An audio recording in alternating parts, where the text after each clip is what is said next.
अर्जुमंद मारुख को इसलिए लाहौर भेजना चाहती थी कि वो मेहरुन्निसा बेगम की सरगर्मियों पर नजर रख सके।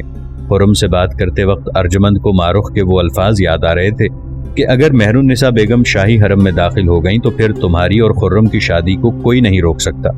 इसलिए अर्जुमंद दिन रात दुआएं करती रहती थी कि जल्द अज जल्द शहनशाह जहांगीर और मेहरुन्निसा बेगम की शादी हो जाए और फिर वो खुद भी अपने महबूब के हरीम दिल से गुजरकर उसके हरम में दाखिल हो जाए। अगर मारुख भी लाहौर चली गई तो तुम यहाँ अकेली रह जाओगी। खुर्रम ने कुछ सोचते हुए कहा, मेरी ख्वाहिश तो यही है कि मेहरुन्निसा बेगम मारुख को आगरे में छोड़ जाएं, ताकि तुम्हें तन्हाई का एहसास ज्यादा परेशान न करे। तुम मेरा ख्याल छोड़ दो खुर्रम, मारुख को हर हालत में लाहौर जाना है।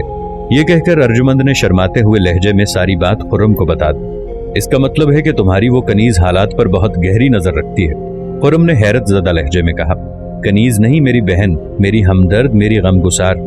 अर्जुमंद ने नए अंदाज से मारुख का तारुफ कराते हुए कहा, मैं तुम्हारे इस तर्ज गुफ्तगू से बहुत खुश हुआ अर्जुमंद।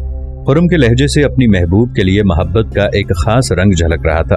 तुम्हारा जहन भी रोशन है और दिल भी आईने की तरह साफ। तुम्हारा जहन भी शफाफ है और दिल भी आईने की तरह रोशन है। खुदा ने किसी को गुलाम या कनीज बनाकर नहीं पैदा किया।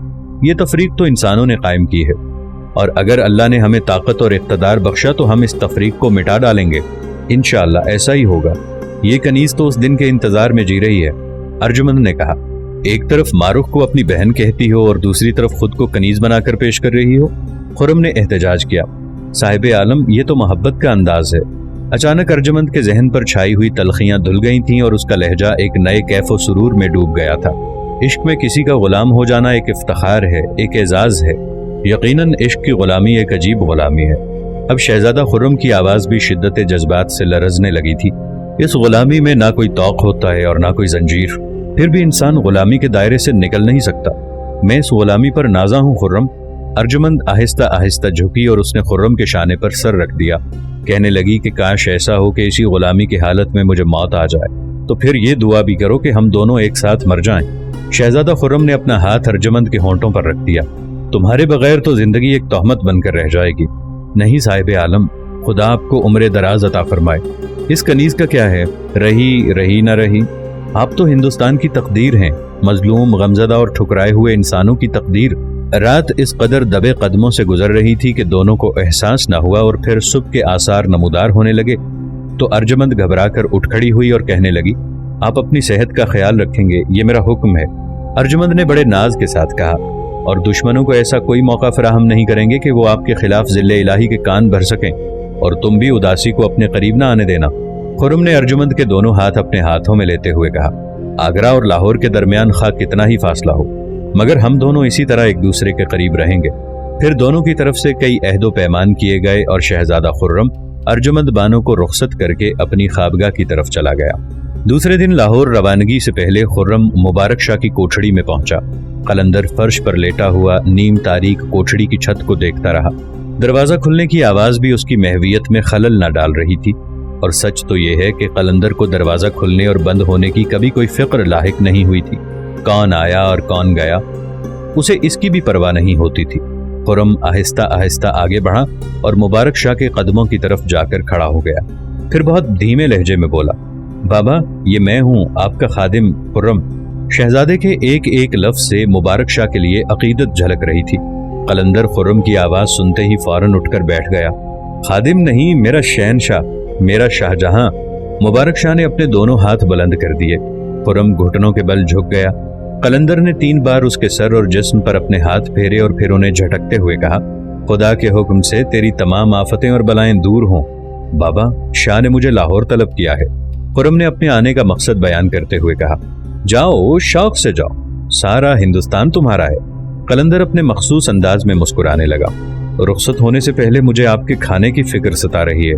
खुर्रम ने बेचैन होकर कहा, मेरे खाने की फिक्र न करो शहजादे, मुबारक शाह का खाना ही क्या।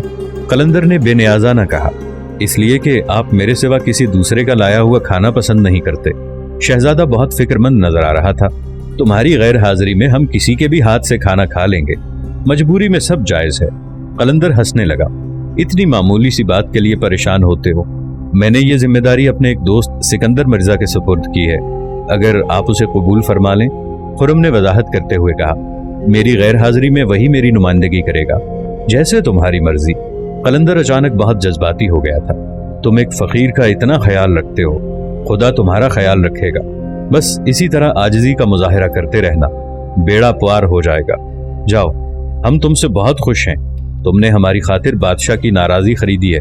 अनकरीब तुम्हें अल्लाह इसका अजर देगा। हम भिखारियों के पास दुआ के सिवा और है भी क्या शहजादे? आखिर तुम्हें नजर क्या करें? बस मुझे अपनी दुआओं में शामिल रखिए। खुर्रम ने बड़े इनकिसार के साथ दुआ करते हुए कहा। खुर्रम ने बड़े इनकिसार के साथ दरखास्त करते हुए कहा, दुआओं में तो बहुत पहले से शामिल हो। मुबारक शाह बदस्तूर मुस्कुरा रहा था, और एक मैं क्या तुम न जाने किस किस की दुआओं में शामिल हो। फिर खुर्रम ने इजाजत चाही तो कलंदर उठकर खड़ा हो गया और उसने शहजादे की पेशानी को बोसा देते हुए कहा, जाओ, खुदा तुम्हें हर लिहाज से सुरखुरू करे। नाजरीन, आगे बढ़ने से पहले कमेंट सेक्शन में हमें अपनी आरा से जरूर आगाह कीजिएगा कि आपको हमारी ये सीरीज कैसी लग रही है। आइंदा आने वाली इक़्साद से बाखबर रहने के लिए हमारे चैनल को सब्सक्राइब कर लें और साथ मौजूद बेल आइकॉन को जरूर क्लिक कर लें। शुक्रिया। लाहौर रवानगी से पहले मेहरुन्निसा बेगम ने मारुख से कहा, वहाँ तुम्हारी जरूरत पेश नहीं आएगी, इसलिए तुम कुछ दिन अर्जुमंद के पास गुजार सकती हो। मारुख ने लाहौर चले जाने के लिए बहुत इसरार किया, मगर मेहरुन्निसा उस पर आमादा नहीं हुई।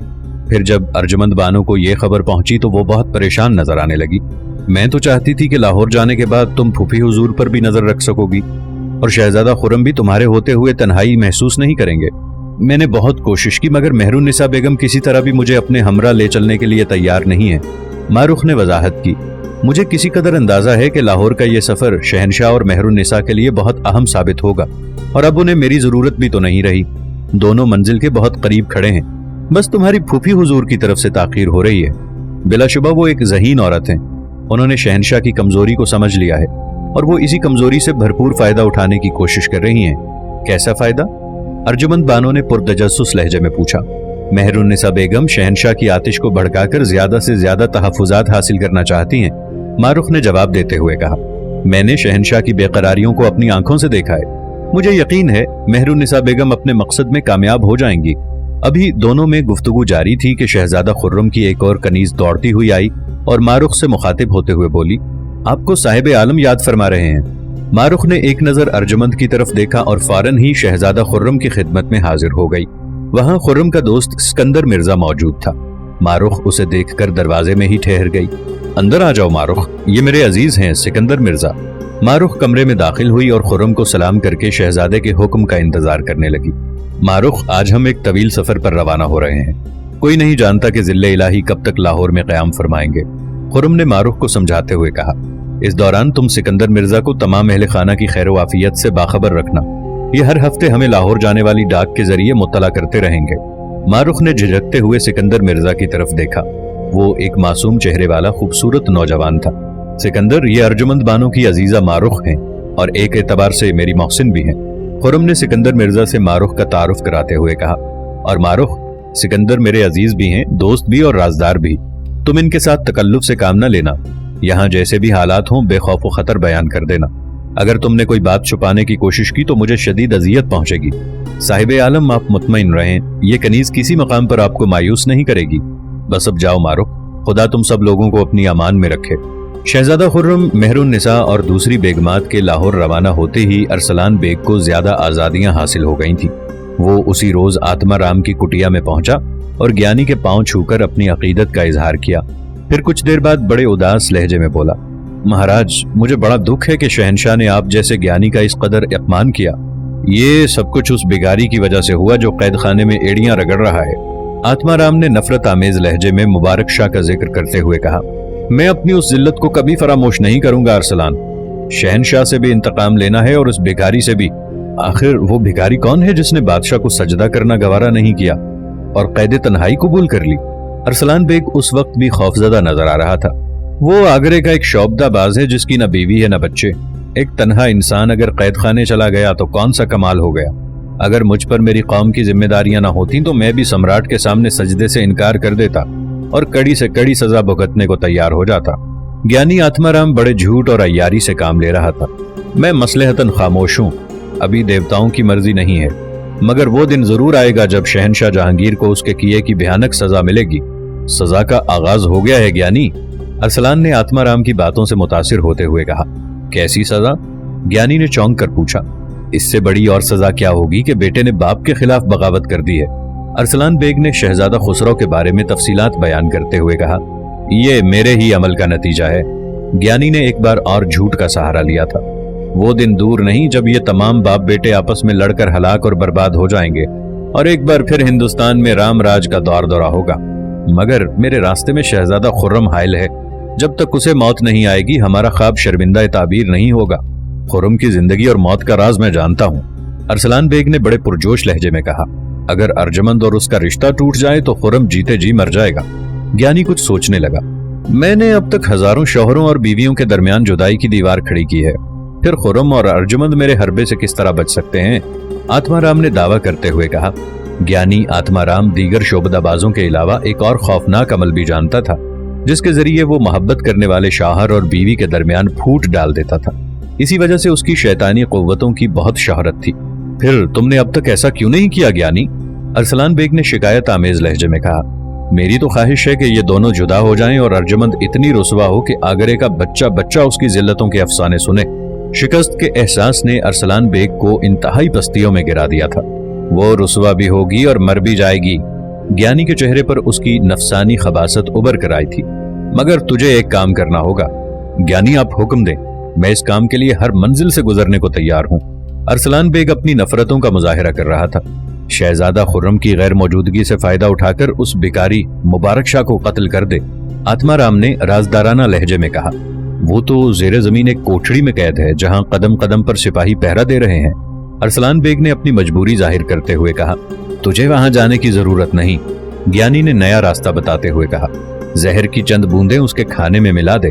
یہ کہہ کر آتما رام اٹھا اور اپنے صندوق سے ایک چھوٹی سی شیشی نکال لایا جس کے اندر زرد رنگ کا کوئی محلول بھرا ہوا تھا۔ یہ دنیا کا خوفناک ترین زہر ہے، بھکاری مبارک شاہ کے لیے ایک ہی قطرہ کافی ہوگا۔ ارسلان بیگ نے گیانی سے وہ شیشی لے لی اور اسے اپنی جیب میں رکھ لیا۔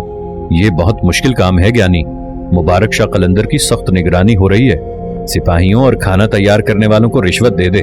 آتما رام نے قہقہ لگاتے ہوئے کہا، ان کے منہ سونے سے بھر دے، پھر کس میں اتنی ہمت ہے کہ انکار کر سکے؟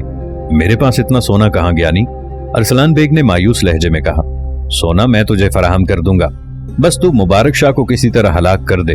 یہ کہہ کر آتما رام اٹھا اور اس نے سامنے رکھی ہوئی کرشن بھگوان کی مورتی کو دونوں ہاتھوں کی گرفت میں لے لیا۔ پھر دیکھتے ہی دیکھتے وہاں زمین پر ایک خلا سا نمودار ہوا۔ ارسلان بیگ حیرت سے یہ منظر دیکھ رہا تھا۔ پھر وہ خلا بڑھتے بڑھتے ایک دروازے کے برابر ہو گیا۔ میرے پیچھے پیچھے چلا آ، آتما رام نے ارسلان بیگ سے مخاطب ہو کر کہا۔ ارسلان خلا سے گزر کر نیچے پہنچا تو یہ دیکھ کر حیران رہ گیا کہ وہاں دور دور تک پختہ کمرے بنے ہوئے تھے۔ کوئی سوچ بھی نہیں سکتا تھا کہ ایک مختصر سی جھونپڑی کے نیچے ایک نئی دنیا آباد ہوگی۔ پھر گیانی نے ارسلان کو تمام کمرے کھول کر دکھائے۔ ہر کمرہ سونے کی چھوٹی بڑی اینٹوں سے بھرا ہوا تھا۔ ارسلان بیگ کی آنکھیں حیرت سے پھیل گئیں اور وہ بے اختیار چیخنے لگا، اتنا سونا تو کسی بادشاہ کے پاس بھی نہیں ہوگا۔ ایک بادشاہ کا کیا ذکر ہے، تمام بادشاہ مل کر بھی اتنا سونا پیش نہیں کر سکیں گے۔ آتما رام نے فخریہ انداز میں کہا، میں سونے سے بھرا ہوا ایک کمرہ تیرے نام کر سکتا ہوں اگر تو مبارک شاہ کو ہلاک کر دے۔ یہ کہہ کر آتما رام نے سونے کی 3-4 اینٹیں اٹھائیں اور ارسلان کی طرف بڑھا دیں۔ اس سونے سے ان لوگوں کو خرید لے اور پھر مبارک شاہ کا کام تمام کر دے۔ ارسلان نے کسی بھوکے انسان کی طرح وہ سونے کی اینٹیں لے لیں اور انہیں ایک رومال میں چھپا لیا۔ وہ فطرتاً ایک لالچی انسان تھا، سونے کا سمندر دیکھ کر پاگل ہو گیا۔ کچھ دیر بعد گیانی آتما رام اسی طرح اپنی جھونپڑی میں واپس آ گیا۔ کرشن کی مورتی کو ایک خاص زاویے سے حرکت دی اور زمین میں پیدا ہونے والا خلا ہموار ہو گیا۔ اور ارجمند کا کیا ہوگا؟ ارسلان نے مبارک شاہ کو کسی نہ کسی طرح موت کے گھاٹ اتار دینے کا وعدہ کرتے ہوئے کہا، تو مجھے ارجمند اور شہزادہ خرم کی تصاویر فراہم کر دے، پھر میں ان دونوں کو اس طرح جدا کروں گا کہ وہ دونوں زندگی بھر آپس میں نہیں مل سکیں گے۔ آتما رام نے کہا، تصاویر تو نہیں مل سکتی۔ ارسلان نے مایوس ہو کر کہا، ہاں یہ ممکن ہے کہ میں خود الٹی سیدھی لکیروں کے ذریعے ان کی تصویریں بنا سکوں۔ ارسلان بیگ کو ایک زمانے میں مصوری کا بھی شوق رہا تھا۔ اس نے اپنے لڑکپن میں ایک ایرانی مصور سے یہ فن سیکھنے کی کوشش کی تھی، مگر پھر یہ شوق ادھورا رہ گیا تھا۔ خواہ الٹی ہو یا سیدھی، مجھے ہر حال میں ان دونوں کی تصویریں چاہیے۔ آتما رام نے کہا، تصویروں کے بغیر کام نہیں ہو سکتا۔ ارسلان نے گیانی سے مبارک شاہ کو قتل کرنے کا وعدہ کیا اور جھونپڑی سے نکل کر شاہی محل چلا آیا۔ اب وہ قلندر کو ہلاک کرنے کے لیے مختلف منصوبوں پر سوچ رہا تھا۔ جب شاہی بیگمات اور دوسری خواص کا قافلہ شہزادہ خرم کی نگرانی میں لاہور پہنچا تو جہانگیر نے شاہی محل سے نکل کر کئی میل کے فاصلے پر اپنی والدہ مریم زمانی بیگم کا استقبال کیا۔ شہزادہ پرویز ان لوگوں سے پہلے ہی دربار میں حاضر ہو چکا تھا۔ جہانگیر اپنے اہلیان خاندان ایک جگہ دیکھ کر بہت خوش ہوا، خصوصاً جب اس نے مہر النساء بیگم کو دیکھا تو ایک عجیب سے سرور کا احساس ہوا۔ پھر اسی رات جہانگیر مہر النساء سے تنہائی میں ملا۔ مہرو، تم دیکھ رہی ہو اس زمانے کی بے وفائیاں؟ جہانگیر کے لہجے میں دل کا درد شامل تھا۔ ہمارے بیٹے کو ہمارا ہی سر چاہیے، اور یہ نمک حرام سپاہی جنہیں ہم نے اپنا خون پلا کر پرورش کیا ہے، وہ ہمارے ہی جسم پر اپنی شمشیریں آزمانا چاہتے ہیں۔ کنیز کو ذل الہی کے کرب کا احساس ہے، مہر النساء نے اثر انگیز لہجے میں کہا۔ تمہیں احساس ہی تو نہیں مہرو، جہانگیر نے شکایت کی۔ اگر احساس ہوتا تو خود بے قرار ہو کر لاہور چلی آتی، آپ نے یاد فرمایا تو بلا تاخیر حاضر ہو گئی۔ مہر النساء نے ناز و ادا کا مظاہرہ کرتے ہوئے کہا، ہمارا سینہ آتش فراق سے پھونکا جا رہا تھا اور تم ہمارے حکم کا انتظار کر رہی تھی۔ جہانگیر کی شکایتوں کا سلسلہ بڑھتا ہی چلا جا رہا تھا۔ آخر یہ کیسا احساس ہے؟ جب ہم جل کر خاک ہو جائیں گے اس وقت تمہیں ہماری محبت اور وفا کا احساس ہوگا۔ پھر تو بہت دیر ہو چکی ہوگی مہر النساء بیگم۔ بڑے جذباتی لمحے تھے۔ مہر النساء نے گھبرا کر جہانگیر کے ہونٹوں پر اپنے ہاتھ رکھ دیے۔ مجھ جیسی ہزاروں مہر النساء شاہ کے سکون پر قربان، یہ سب جھوٹی تسلیاں ہیں مہرو۔ جہانگیر کے دل میں بھڑکتی ہوئی آگ ابھی تک سرد نہیں ہوئی تھی۔ تم ہمیشہ الفاظ سے بہلا کر چلی جاتی ہو۔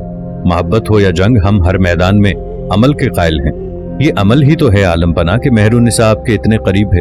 ایک مجبور اور بیوہ عورت اس سے زیادہ کیا کر سکتی ہے؟ مہر النساء نے ایک بار پھر اپنی بیچارگی کا ماتم شروع کر دیا۔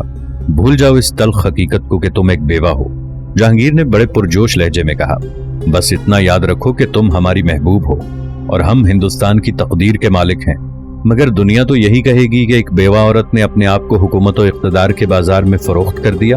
مہر النساء بڑی ذہانت کے ساتھ اس جذباتی صورتحال کا سامنا کر رہی تھی۔ کون سی دنیا؟ جہانگیر اچانک برہم ہو گیا۔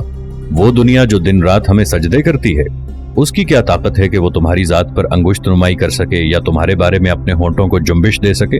عالم پناہ کس کس کی زبان اور کس کس کے ہاتھ کو روکیں گے؟ مہر النساء کا لہجہ بجھا بجھا سا تھا۔ اگر سارا ہندوستان بھی اس میں شریک ہوا تو ہم ایک ایک ہاتھ اور ایک ایک زبان کاٹ کر پھینک دیں گے۔ جہانگیر بری طرح مشتعل ہو گیا تھا اور مہر النساء یہی چاہتی تھی۔ پھر اچانک اس ذہین عورت نے نیا انداز اختیار کرتے ہوئے کہا، ہندوستان میں ایک سے ایک حسین دوشیزہ موجود ہے جو عالم پناہ کی ایک جنبش لب پر حرم شاہی میں داخل ہو سکتی ہے، مگر ہندوستان میں کوئی دوسری مہر النساء موجود نہیں۔ جہانگیر نے اپنے جذبات کی پرزور وکالت کرتے ہوئے کہا، ذل الہی، میں ایک کنیز ہوں اور کنیز ہی رہوں گی۔ مہر النساء نے ایک اور چال چلی، کیا یہ کافی نہیں کہ میں جہاں پناہ کے قدموں میں بیٹھے بیٹھے ساری عمر گزار دوں؟ تم کنیز نہیں، ہندوستان کی ملکہ عالیہ ہو۔ جہانگیر وارفتگی کے عالم میں بول رہا تھا۔ دنیا ہمیں حکمران سمجھتی ہے، مگر کوئی نہیں جانتا کہ ہم مہر النساء کے سامنے ایک محکوم کی حیثیت رکھتے ہیں۔ اس سے زیادہ ایک کنیز کی عزت افزائی ممکن نہیں عالم پناہ۔ ملکہ عالیہ بننے کے تصور سے مہر النساء پر ایک نشے کی سی کیفیت طاری ہو گئی تھی۔ ہماری ذات تمہارے بغیر نامکمل ہے مہرو۔ جہانگیر مسلسل حسن کے حضور میں اپنی درخواست پیش کر رہا تھا۔ تکمیل ذات کا وقت بھی آ جائے گا ذل الہی، مہر النساء نے دبے لفظوں میں اقرار کیا تھا۔ جہانگیر اپنی محبوب کی زبان سے حرف اقرار سن کر خوشی سے جھوم اٹھا۔ وہ وقت کب آئے گا مہرو؟ شہنشاہ نے بے قرار ہو کر پوچھا۔ پہلے آپ ملکی حالات پر قابو پائیں۔ مہر النساء بڑی ہوشیاری سے یہ بازی کھیل رہی تھی۔ ایسے سنگین لمحات میں حسن و عشق کے قصے مناسب نہیں۔ اس کنیز کی تو خواہش ہے کہ آپ ساری دنیا تسخیر کر لیں، پھر جب کوئی سیاسی مسئلہ باقی نہ رہے تو پھر… مہر النساء نے قصدن اپنی بات ادھوری چھوڑ دی۔ جب تم ہمارے دوش بدوش چلو گی تو ہم ایک دن دنیا کو بھی تسخیر کر لیں گے۔ جہانگیر کا اضطراب ابھی تک کم نہیں ہوا تھا۔ یہ کنیز شہنشاہ کی خدمت سے گریز نہیں کرے گی، میں وعدہ کرتی ہوں۔ بات پھر نامکمل رہ گئی اور مہر النساء نے شرما کر سر جھکا لیا۔ اس دوران سکندر مرزا مارخ سے مل کر ارجمند بانو کی خیریت دریافت کرتا رہا اور پھر سرکاری ڈاک کے ذریعے شہزادہ خرم کو تمام حالات سے مطلع کرتا رہا۔ شروع میں تو سکندر مرزا نے مارخ کی دلکش شخصیت کا کوئی خاص تاثر نہیں لیا، مگر پھر ایک دن اچانک اسے محسوس ہوا کہ وہ غیر شعوری طور پر مارخ کی جانب کھنچتا چلا جا رہا ہے۔ اس کے ساتھ ہی ساتھ مارخ کو بھی احساس ہو گیا تھا کہ سکندر مرزا کی نگاہوں کا زاویہ بدلتا جا رہا ہے۔ پھر ایک دن سکندر مرزا نے اس کے خاندانی حالات دریافت کیے تو مارخ نے صاف صاف بتا دیا کہ وہ ایک مرحوم سپاہی کی بیٹی ہے और उसकी परवरिश वजीर आजम आसिफ खान ने की है। अर्जुमंद बानो से उसका कोई खानदानी रिश्ता नहीं, वो एक कनीज से ज्यादा कोई हैसियत नहीं रखती। आखिर में मारुख ने यहाँ तक कह दिया कि आप मेरे खानदानी हालात मालूम करने की बजाय अपने काम से काम रखें।